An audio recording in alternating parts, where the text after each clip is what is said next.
kumakalat ngayon na mga kababalaghan ng face mask. Dahil po sa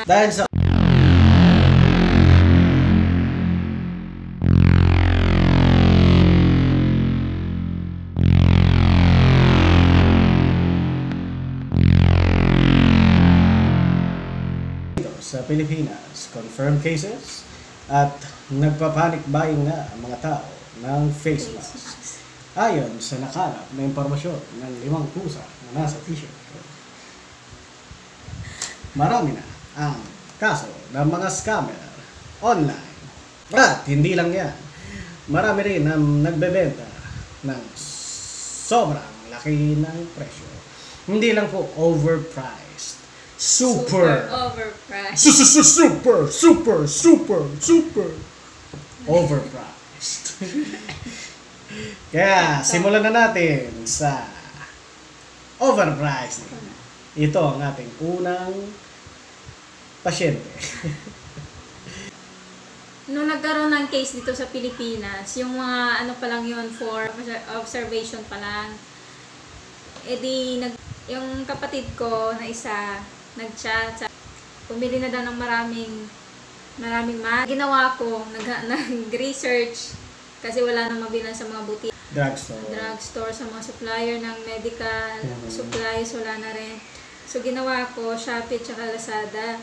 Sa Shopee, nagulat kami, meron doon 20 pieces per pack lang, 1199 na. 20 pieces per pack. 1199. Almost 69.95 pesos. O, diba, bongga? Tapos, Kung di ba naman din kakapalan ng mukha yan. Tapos meron din ako nakitang 2299, 50 pieces per ano siguro dito per pack. 2299. 2299, 50 pieces. So magkano yun? 2299, 50. 45. 46 nga. Almost 46 pesos yung isa. Oh my God. O diba, bongga?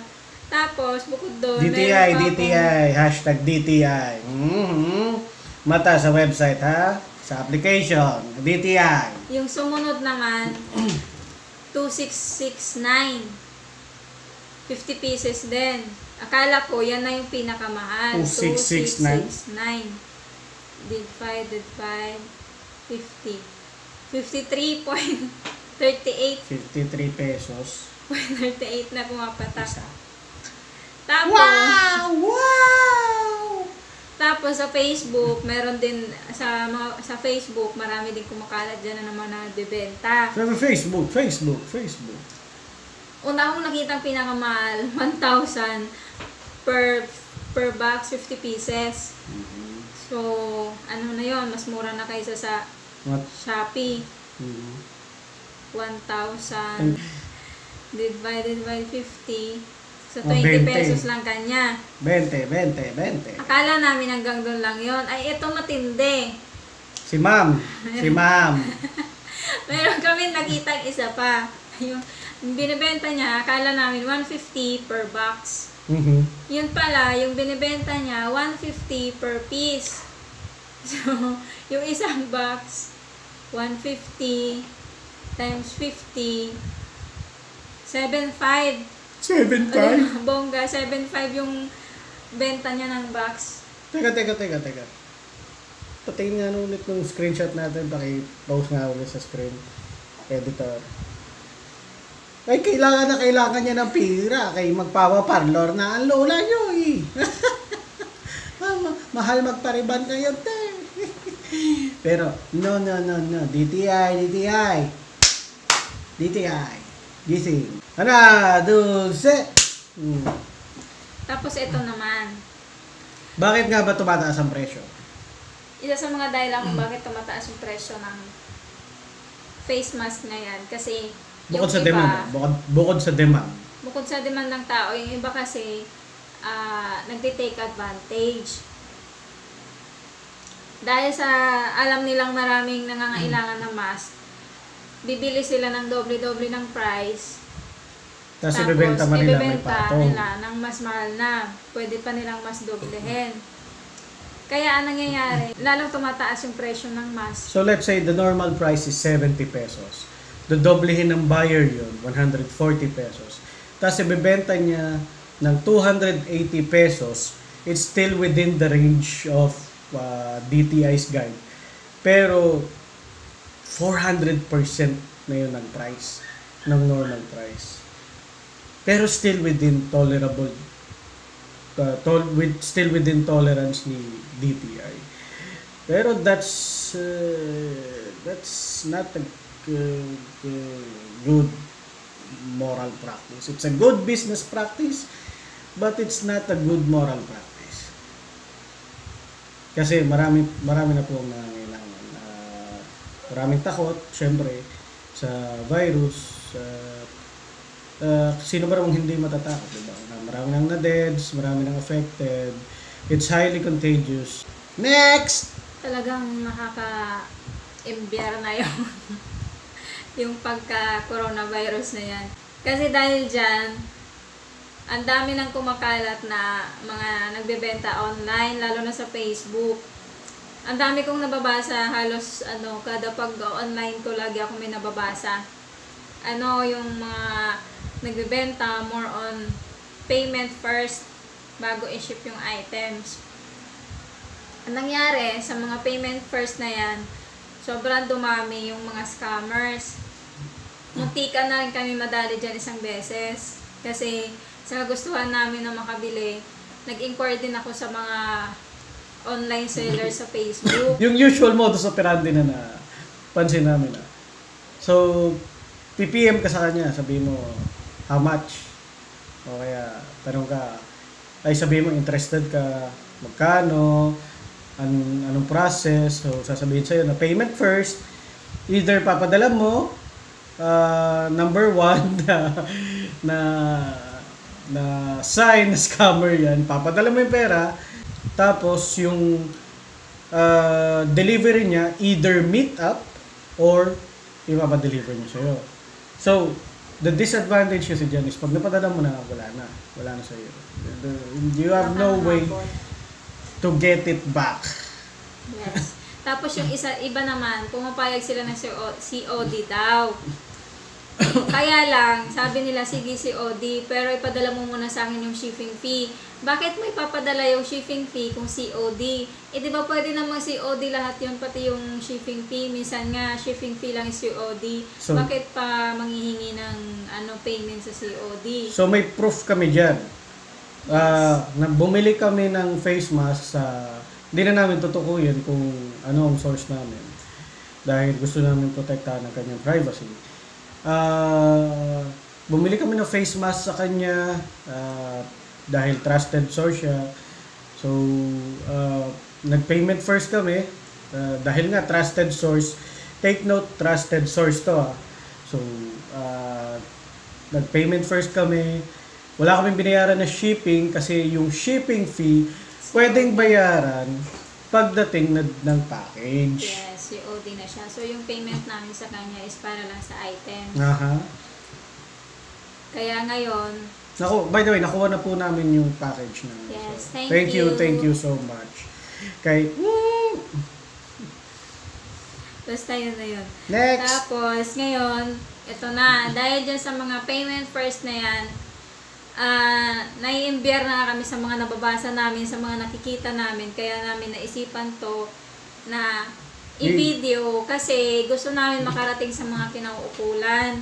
Kung sino man yan, DTI, NBI, PNP. So, gusto namin lalo na sa bigyan ng DTI. wake-up call yung mga department ng government natin na nag-handle ng ganitong mga transactions or cases. Yes. Na lalo na marami yung DTI, na po. kasi di ba yung DTI, makokontrol nila yan. Kailangan talaga nila i-control to kasi sobrang dami na pong nai-scam. Nagsimula sa 350, tumaas sa 500, hanggang sa naging 50,000, may 80,000 at umabot na ng 100,000. Kaya parang naano ako na i-video kasi ang daming mga nagtatanong. Sabi nila, ano daw gagawin nila nangyari na ganito. Sobrang dami, as in. So ito yung unang na biktima na nakita namin sa Facebook. Actually, isa sa mga scammer.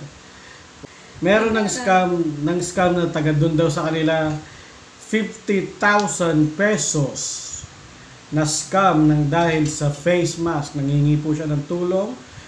Nag-post po siya sa grupo na face mask for sale.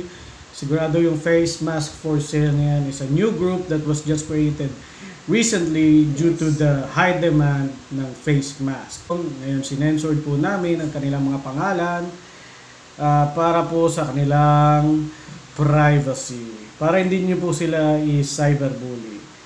Meron naman pong nag-comment sa isa sa mga post na nakita namin. Nagsabi, na-scam daw sila, single mother siya. Hindi niya alam kung saan siya kukuha ng pambili ngayon. Pinabili lang daw siya ng pinsan niya. So, nautusan na scam. Dadalhin daw po yun papunta sa Hong Kong. Kailangan sa Hong Kong kasi sa gitna ng China. Next, si Titit Bulacan Buy and Sell Official Group. Sabi dito, scammer ng face mask! Caps lock all caps. Nasa pic po lahat ng niloko niya. Sharing is caring. Awareness is a must. Marami na daw pong scam tong manloko na to. Mga manggagancho, mga mandurugas. Na taga Calamba, Laguna. Nag-share din siya ng kanyang mga experiences sa mga scammer. Meron siyang mga pictures tungkol sa mga scammers. We'll share it on our screen. Mag-ingat-ingat po tayo mga kabayan. Meron din ganito. So, PM ka sa Facebook. Tapos, nagbayad ka na. Pagtapos mo magbayad, blocked. Yes. Ito yung example. Actually, yung na-inquirean ko, taga Davao daw siya. Tapos, sabi niya, yung payment daw through 7-Eleven. Nagtanong ako kung pwede si OD, hindi daw pwede. Tapos sabi, may retail price siya, may wholesale price din. Tapos, nagtanong siya, nung kinabukasan, kung makakapag-payment na daw ako. Nagdalawang isip ako kasi nakita ko, nung marami na nag-i-inquire sa kanya, biglang nag-sold out. Nilagay niya doon sa mga post niya, sold out. Tapos, sold out na, pero nag-follow up siya sa akin kung magpipayment na ako. Di nagtanong ako kay Habi kung legit ba sa tingin niya o hindi, kasi nagda-doubt na talaga ako. Tapos, sabi niya, wag na daw, kasi parang yun nga. Kasi ayon sa limang nakaka-doubt. nasa t-shirt. Yung ginawa ko, pinuntahan ko yung profile niya, yung timeline niya. In-screen recording ko lahat. Pati yung, actually, nakuhaan ko pa yung plate number ng motor niya. Kaya sa mga na-scam niya, pwede nyo po kaming kontakin kung kung kailangan nyo pong habulin yun. Yan po yung itsura niya. Sa mga nabiktima po, na meron po kaming picture ng plate number ng motor niya, pwede po natin habulin. Yes. Tapos meron din screenshot kami ng mga friends niya sa Facebook, tsaka meron siyang post doon na parang group sila na nag-swimming. Meron po silang mga kasama doon. So, madali po siyang mahanap. Gumagamit ang ibang pangalan at ID. Scammer. Scammer alert. Scammer ulit. Scammer ulit. Nag-post sa Divisoria. May sobrang censored. 768-999 direct supplier. Scammer ulit. Meron pa, scammer ulit. 3,750 pesos for a box of face mask. What a shame. Scammer ulit. Scammer ulit. Ang dami namang scammer dito. Ito, nagbayad na sa 7-Eleven. 2.3. Na-confirm na na-receive na po yung na-confirm ni scammer na na-receive niya na yung payment, i-ship out na daw. Pero wala. Ito, napakahabang post, scammer ulit.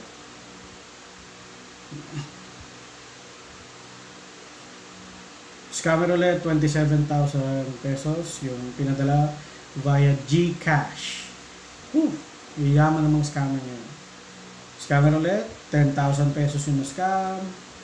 Scammer ulit, siya yun. Ito, scammer pa, may ID pa na nilagay. Ito, meron pa siyang ginamit na unified ID talaga. Mm-hmm. Binigay niya. Hindi lang sure kung kanya talaga yon. Most likely peke ito. 80,000 pesos ang na-scam. 80,000 pesos. Wow! Ilan taon mo yung pinaghirapan, ilang buwan, tapos sa isang ganun lang, wala na yung 80,000 mo. Ma'am, kung sino ka man, ang kapal na mukha mo. Kapal na mukha nyo mga scammers kayo. Scammer ulit, 4,000 plus na daw yung ninakaw niya dahil sa face mask ulit. Nanakaw daw sa kanya. Sorry. Scammer ulit, 3,450 naman yung nakuha sa kanya. Ito, scammer ulit, 4,080 pesos yung nakuha sa kanya. Grabe na yung mga scammers ngayon. Daming paraan para makakuha ng payment. Pwedeng 7-Eleven, pwedeng padala, pwedeng GCash. Mag-ingat-ingat po tayo. Ito, scammer ulit, 13,500 pesos yung nakuha sa victim. Via RD, ano to? Via RD. Pawn shop by RD. Ito, muntik na daw siya ma-scam ng scammer na to. Sino man to. Ito rin, scammer pa. Scammer pa. Mga 100,000 pesos na daw yung total na natangay 100,000 pesos. sa mga kaibigan niya. Holy shit. Scammer pa. Ang daming gumagawa ng fake ID. No? Bibigay sila ng IDs, pero feeling ko fake. I mean, kung scammer ka, hindi mo bibigay yung tunay na ID mo, di ba?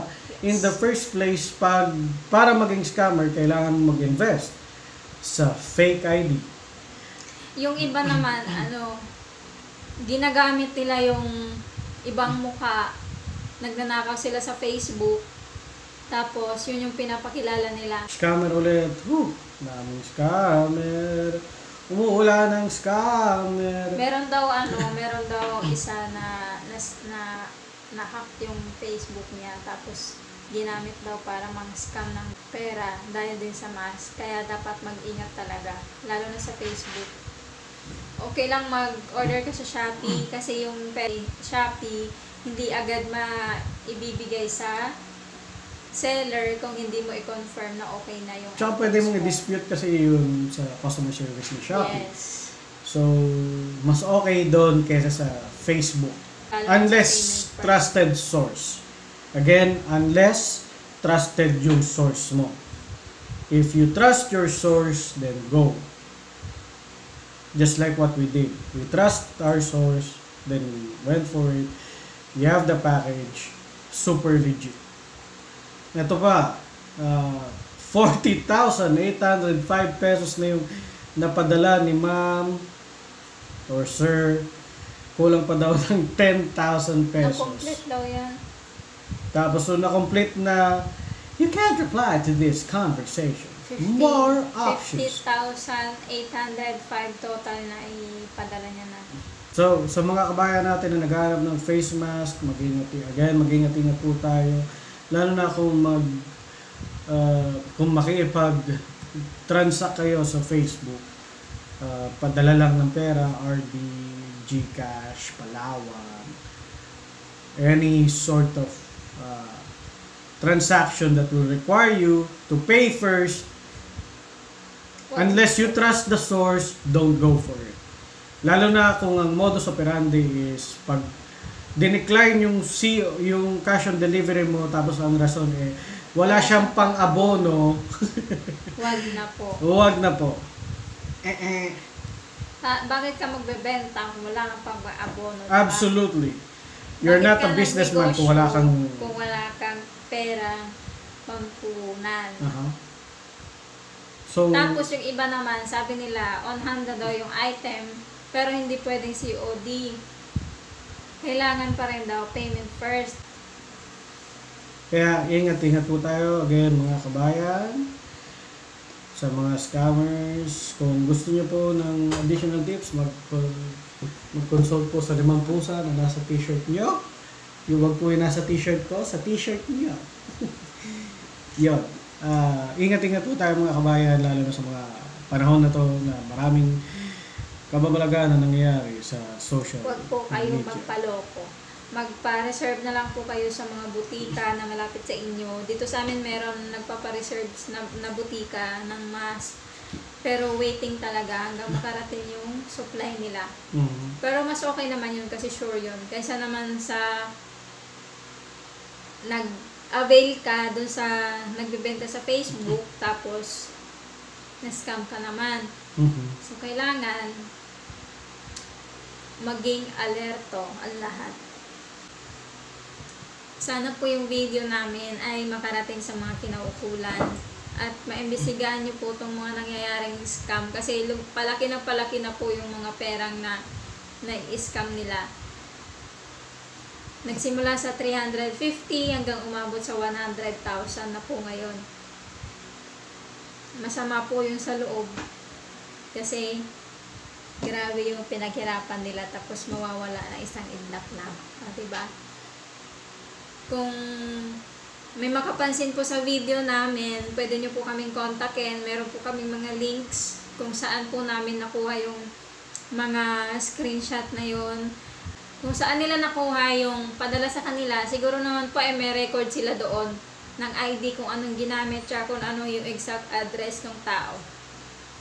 Alright. So, hanggang dito na lang po muna yung video namin. Sana po ay may makapansin talaga. At, as usual, mga kabayan, ingat po! Ingat po sa virus at scam. At, Kung wala po talaga kayong mabilan ng mask, bili na lang po muna kayo ng diapers, panty liner, napkins, para po may stock kayo in case na kailangan na po talagang mag-mask. Kasi, DIY mask. yes, pwede po yun.